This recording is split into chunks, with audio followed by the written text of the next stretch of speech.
Praise Lord प्रभु को मानम धन्यवाद हो प्रभु केते अनुग्रह कले पुनः आपण मान सम्मुख में सुजोग देले से परमेश्वर को धन्यवाद सहित मु समस्त मोर प्रेज लॉर्ड जनाए प्रेज लॉर्ड आज शिखिबा जे मंदिर कहीं निर्माण करा जाई थाए तेबे मु किछि कहिबा पूर्वरु आमर प्रधानमंत्री को ठारू आमे सुनिबा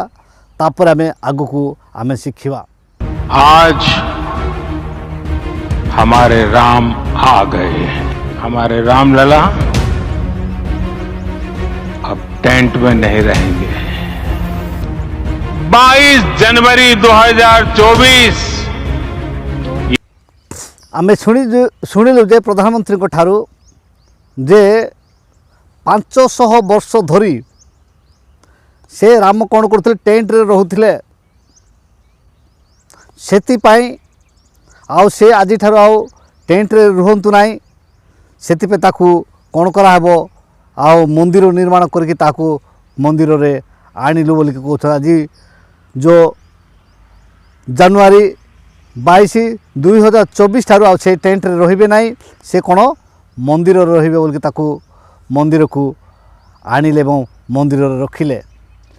किंतु आमर शास्त्र कौन कहूँ जे मंदिर कहीं निर्माण करा जाई थाए जेते बेले सोलोमन ज्ञानी सोलोमन मंदिर निर्माण करने प्रस्तुत हेले सेते बेले कहते जे आमे देखू जे द्वितीय वंशावली 2 अध्याय 4 ରୁ 6 रे वर्णना करा जाय अछि सेठी जे कहते जे मु किए जे तांकर मंदिर निर्माण करवा लोक मु तांकर मंदिर बने कि ताहाको रखिवा लोक किए आउ कहते स्वर्ग भी ताकू धारण कर न पारे आउ से परमेश्वर मु किए जे मंदिर भीतर रखिबी किंतु ताहाको स्मरण करिया पाए ताहाको मने पकाया पाए मु सबुदिन कौन करी सकाळे संध्यारे मु ताहाको धूप जळेबी किंतु आज जे कि माने भारतर प्रधानमंत्री आज कहते जे राम भगवान से कौन कहते जे 500 वर्ष धरिक से कौन करते टेंट रे रोते ताहाको कौन कराला जे आज माने मंदिर रे स्थापन कराला रखा हैला किंतु आमर परमेश्वर सेही मंदिर रे टेंट रे रुहंती नाई सेति पाई जेते बेले एई देखुछन्ते आपण मानको देखै देबी तापर मु आगो कहबी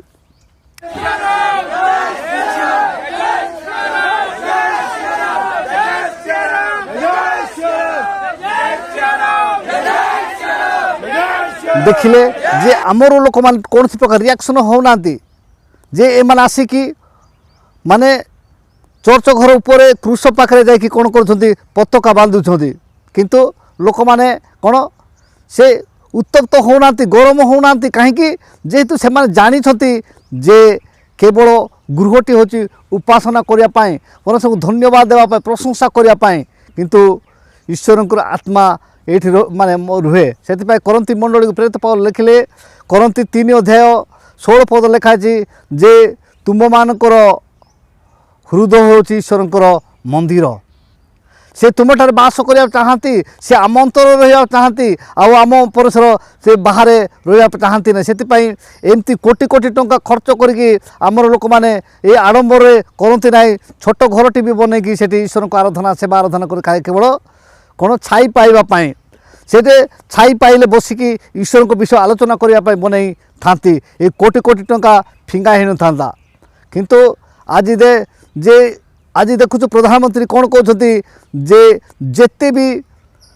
भारत वर्ष रे हो कि अन्य ठारे अच्छी जेते भी राम को ना रे निर्मित मंदिर जाक सब हूँ कौन टेंट आज से डिक्लेयर कले जे टेंट रे केते दिन बार रहिबे सेति पाए आज ताकू मंदिर कर आज दिन बोली कहते आज ठार ताकू माने कौन मंदिर रे रखिबा पे व्यवस्था कराबा मंदिर रे रखायला सेति पाई मु बेले बेले भाबे जे आमर भारत प्रत्येक जिला भारतर प्रत्येक जिले में प्रत्येक एरिया प्रत्येक स्टेट रे आम प्रभु जीशु ख्रीष्ट को मानुवा प्रत्येक व्यक्ति मान अच्छा किंतु से माने जदि तांको गणित से माने जदि तांको गणित 3% होचंती ताहेले ए रामंकर भक्त माने 1% भी नथिबे ସେଥିପାଇଁ ଆମେ ସେ କାଉଳି ହେଉଛନ୍ତି ଆମେ କେମିତି କରିବୁ କିନ୍ତୁ କିଛି କରିପାରିବେ ନାହିଁ। ଅସ୍ତ୍ର ଶାସ୍ତ୍ର ଯଦି ନାହିଁ ତାର ଅସ୍ତ୍ର ନାହିଁ। ଆଉ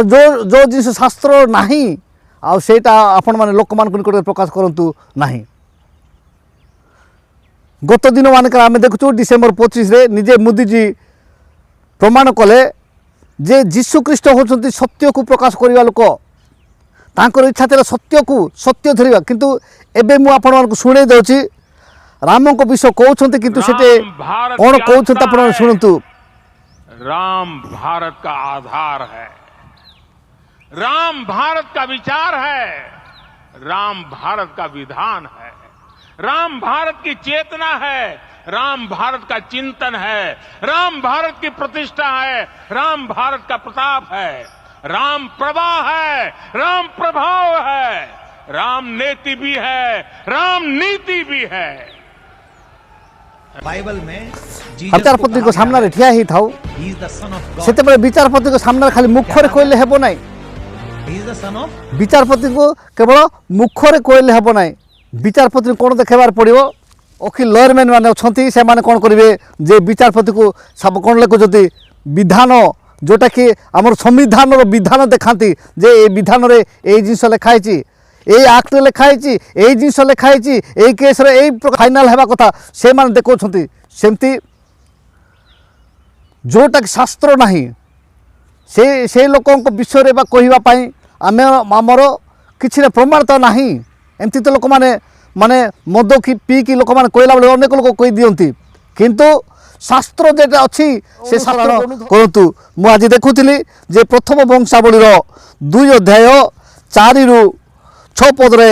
आम देखुलु जे लिखाई देखु मु सदाप्रभु मो परमेश्वर नाम निमंते गोटे गृह निर्माण करने को उद्यत अच्छी ताहां सम्मुखें सुगंधी धूप जलाइवाई वो नित्य दर्शन्य रुटी पाई प्रति प्रभात वो संध्यारे विश्राम बार वो अमावास्या वो सदाप्रभु आम मान परमेश्वर निरूपित पर्व सबुरे होम बलि निमंते ताहा मु प्रतिष्ठा करी। यह इस्राएल प्रति नित्य एक विधि अटे आ मु जो गृह निर्माण करी ताहा बृहत हेब कारण समस्त देवता ठारू आम मान परमेश्वर महान अटंती मात्र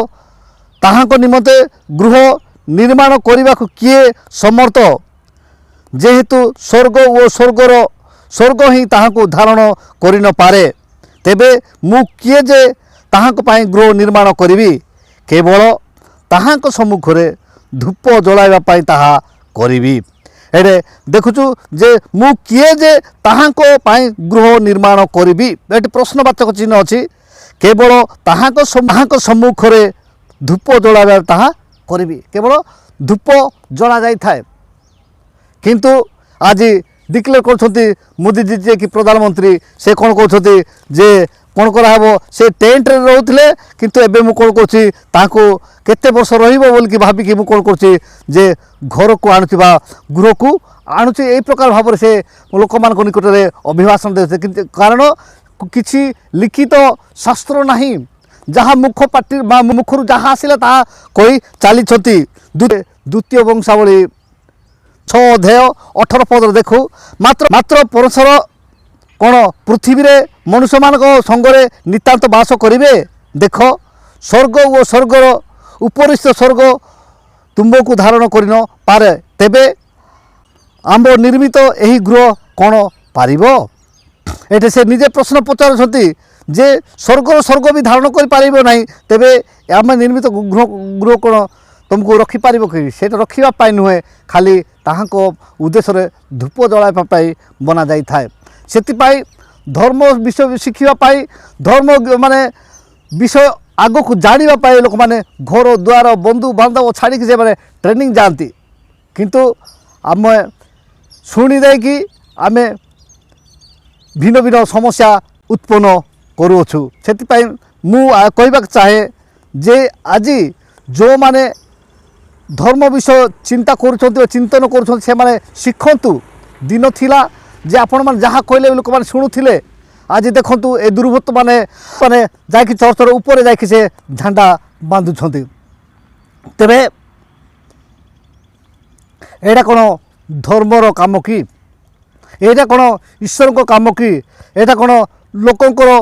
ସାହାଯ୍ୟର କାମ କି? ସେଥିପାଇଁ ଗଗନ ନିର୍ମଳ ଥିଲେ ଦିଶନ୍ତି ଭାସ୍କର, ହୃଦୟ ନିର୍ମଳ ଥିଲେ ଦିଶନ୍ତି ଈଶ୍ୱର। ଏମାନଙ୍କ ହୃଦୟକୁ ଆପଣମାନେ ଦେଖନ୍ତୁ କେତେ ନିର୍ମଳ, କେତେ ସଚ୍ଚୋଟ, କେତେ ଭଲ, କେତେ ଖାଲି ରେଜିଷ୍ଟର କରିଦେଇକି ଯେ ଆମେ ରାଷ୍ଟ୍ରୀୟ ସେବକ ସଂଘ ଅର୍ଥ କ'ଣ ସେଟା? ରାଷ୍ଟ୍ରର ସେବା କରିବା ଉଦ୍ଦେଶ୍ୟରେ ଟଙ୍କା ଆଣିକି ଯେଉଁ RSS ମାନେ ଯେଉଁ ଅପବ୍ୟବହାର କରିକି ଲୋକମାନେ ତାଡ଼ନା କରିବା, ଲୋକମାନଙ୍କୁ କାଟିବା, ଲୋକମାନଙ୍କୁ ସମସ୍ୟା କରିବା, ଏଇଟା ଧର୍ମୀୟ କାମ କି? ଆପଣମାନେ ନିଜେ ସମୀକ୍ଷା କରନ୍ତୁ। ଏ ଡିଜିଟାଲ ଇଣ୍ଡିଆରେ ଆଉ କୌଣସି ବିଷୟ ଲୁପ୍ତ ରହିବ ନାହିଁ। ଆପଣମାନେ କ'ଣ କହୁଛନ୍ତି, କ'ଣ କରୁଛନ୍ତି ତାହା ଲିପିବଦ୍ଧ ହେଉଛି। ଆପଣମାନେ ଆପଣଙ୍କର ମନ୍ଦିରକୁ ତ ଆପଣମାନେ ମାନେ କ'ଣ ପ୍ରତିଷ୍ଠା କରିବେ, ସେଥିରେ ତ କୌଣସି ଲୋକ ପ୍ରତିବନ୍ଧକ ହେବାର କାରଣ ନାହିଁ। କିନ୍ତୁ ଚର୍ଚ୍ଚ ଉପରେ ଯାଇ ଯେଉଁ ଏଇ ହାମଲା କରୁଛନ୍ତି ସେମାନଙ୍କ ପାଇଁ କି ପୁରସ୍କାର ରଖୁଛି ଏଇ ଗଭର୍ଣ୍ଣମେଣ୍ଟ? ମୁଁ ସେ ଗଭର୍ଣ୍ଣମେଣ୍ଟକୁ ଅନୁରୋଧ କରୁଛି ଯେ ମୋଦି ସରକାର ସେମାନଙ୍କ ପାଇଁ କ'ଣ ପୁରସ୍କାର ରଖୁଛି ସେ ଦେଖୁ। ଆଜି ସୋସିଆଲ ମିଡ଼ିଆରେ ଘୁରି ବୁଲୁଅଛି ଯେ ଶୁଭ କର୍ମ ଦିନ ଯଦି ଯେଉଁମାନେ ଅଶୁଭ ବା ସମସ୍ୟା କ୍ରିଏଟ୍ କରୁଛନ୍ତି ସେମାନଙ୍କର ପ୍ରତିଫଳକୁ ଲୋକମାନେ ଭାରତବାସୀ, ଓଡ଼ିଶାବାସୀ ଏବଂ ଏରିଆବାସୀ ଅପେକ୍ଷା କରି ଅଛନ୍ତି ଯେ ଏଇ ଯେଉଁ କର୍ମ କରିଥିବା ବ୍ୟକ୍ତିମାନଙ୍କ ପାଇଁ ପୁରସ୍କାର କ'ଣ ରଖୁଅଛି ମୋଦି ସରକାର, ସେଇ ବିଷୟ ଅପେକ୍ଷାରେ ସମସ୍ତେ। ପ୍ରଭୁ ଏଇ ଆଜିର ଶିକ୍ଷା ଉପରେ ଆମ ସମସ୍ତଙ୍କୁ ଆଶୀର୍ବାଦ କରନ୍ତୁ। ରହିଲି, ନମସ୍କାର, ପ୍ରେଜ୍ ଦ ଲର୍ଡ।